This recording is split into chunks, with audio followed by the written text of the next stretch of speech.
Why is it that I cannot file a court process from the comfort of my office? Why do I have to go from one person who will initial, another person will assess, I will pay to a cashier, and then I go from the cashier to the commissioner for oaths, and you have to go round? I was still at the High Court yesterday, and you find these touts who line the streets of Obakinjobi Road, waiting for anybody who comes. They collect your processes from you. If you want to depose to an affidavit, they collect it from you. What you should pay 200 naira for, they take 600 naira, and they come to these court officials who will attend to them ahead of you, the lawyer, and they make money from it. Why can't we stop that? That's about it's easy for us to say recruit on the basis of certificates. The people performing these functions, they need to be taught, trained to understand the role they are supposed to perform. You were talking about road traffic, whatever, the other time.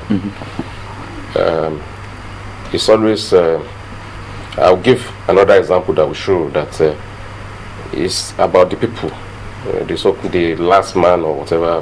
When you hear, for instance, that the governor has taught the military man and all that, and he's made an example of, so to say, and everybody sees it, that sends some signal that, okay, even if you're in uniform, although if I were the one, I couldn't have stopped him because he beat me up, and that is it. And you get nothing for it. You have to respect the office of the governor. But there are basic things that also happen about their own officials. In the part of Lagos where I live, I've witnessed this so many times. You have traffic lights, and it's supposed to be a code when you have to stop, wait, and and when someone else is supposed to give right of way to someone else, when you have to allow pedestrians to. Several times, I'm not going to mention the particular spots, it's not just one single spot. Several times, the light is telling you, stop, don't go. You have Lagos State government officials there telling you, go, go, go. They are trying to control traffic. They feel that they are controlling traffic, no problem. That's what it wasn't as if, it's not as if they want to do anything bad, They feel that, okay, this place is blocked, you go. But if they are well trained, they will understand that what they are teaching us is that when we are not here, you can do it. When we are not here, use your discretion whether to obey or not to obey. So it's all about training. Then you hear again that, okay, maybe the governor was going some in the night and there was no traffic, but he met this taxi driver, obeying, traffic light, not going, and then rewarding him. You have conflicting signals being sent to people. So when in your bid to make things work, you are encouraging people in such a way that they begin to feel that it is normal to do things against. If the law is there, obey strictly. There should be no room for any. So when you now talk of the Okada men, getting to the traffic light and beating it, and you'll be surprised that it's out of encouragement from some of they are not doing anything. It's not that they set out to do anything intentionally bad. I mean the last man officials, but the training they've received, they are not able to understand that there are some fundamentals behind all these things that they should always try to enforce. Okay. So it's all about training. Okay. It's not about certificates or this person is this and that and all that. You have to train and retrain and retrain. That is also lacking. Okay. It's a pity we didn't get to the 5,000 naira note because we're being wound down now. But it's been raised by Dick from Port Harcourt, who sent in this email. If the government doesn't double speak on fighting corruption on one hand and yet encourage it on the other by embarking on white elephant projects such as the introduction of the 5,000 naira note, which has no direct economic bearing on the inflation rate, if these are done, then we will be going round in circles. Our psyche has to change from being rich at all cost. We should rather be contented. Only then shall we start to make a move. Good. It's a pity the 5,000 naira note, some have said will fuel corruption, because in economics they say follow the money, and you find all kinds of things. But if you're carrying 5,000 naira note and I want to give you a bribe of 1 million naira, I can put it in my pocket or put it in my handbag. May I give you a small anecdote? Let me Please make it very, very brief because we're being wound down. Yes, because I listened to the public relations, whatever, of CBN. Yes. On, I think, Radio Continental. And he actually justified it to say that when people were saying, no, you are going to introduce 5,000 naira to make it easy for people to give bribe. And his answer was that, look, they are already giving they don't give it in naira again. They give it in dollars. And that is putting pressure on our foreign exchange. So we need to introduce, that's the impression I got. We need to introduce this 5,000 so that at least we'll be able to save on our dollars and people can give the bribing in 5,000 naira notes. So, there are justification here and there for it. So we need to understand where they are coming from and then, Any tweets? It's surplus. Yes, I have this one from Father Peter, who says, what a crucial discussion for the day. Corruption is taking a different dimension with the judiciary as a backup. Hill Fleer says, selective justice is no justice at all.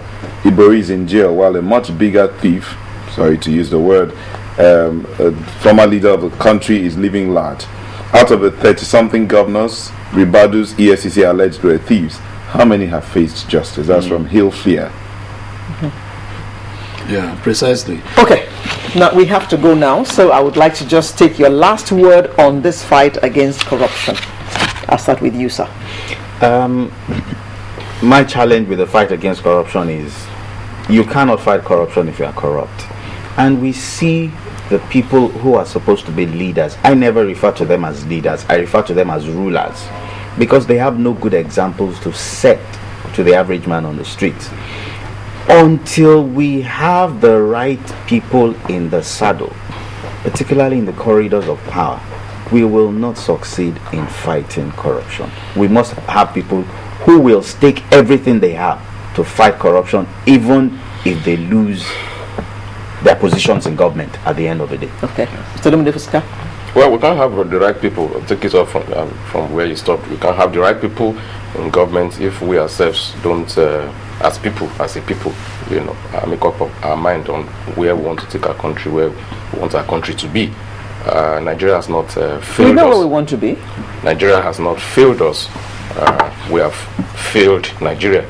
I think that's as simple as that. So we need to look at ourselves and then determine whether we are comfortable with what is going on, whether this is what we want to hand over to our children, even if we are comfortable with it.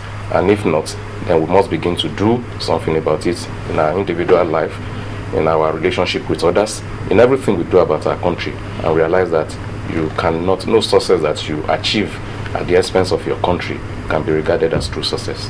Mr. Tam George? The single most important factor why Nigeria is backward today is because of corruption. And that is also because we don't seem to place a lot of emphasis on excellence. And that is why we choose the wrong leaders. We tend to choose leaders mainly because of where they come from. And when we use regionalism and zonalism and all kinds of primordial considerations in choosing our leaders, we will no longer be worried, we will no longer be concerned about the moral core of the people that we choose. And so when these people get into office, the kind of leadership we get is the kind of leadership we choose. So we need to be very careful in terms of who we choose, and when those who get there get corrupt, we need to build our institutions in such a way that they will be held responsible. And when they are held responsible, we would have sent the message down to society that corruption will never be rewarded. Wise words coming from our panel this morning regarding the fight against corruption, and I hope that we shall take all this to heart, because I see that we had calls from Enugu and Port Harcourt and Warri, so people from all over the nation are watching this, and I hope that we will all take this to heart and decide where we want our country to be. Is this the country we want to leave to our children? That's the question I'll leave us to ponder about today. We have been chatting with Mr. Olumide Fusika, legal practitioner, Mr. Kayode Komolafe, legal practitioner, as well as Dr. Austin Tam George, who is the Executive Director, Institute of Communication and Corporate Studies. Thank you, gentlemen, for coming to look at this topic with us this morning. Thanks Thanks for for having the us. pleasure. Sunrise will return in just a moment. Please don't go away.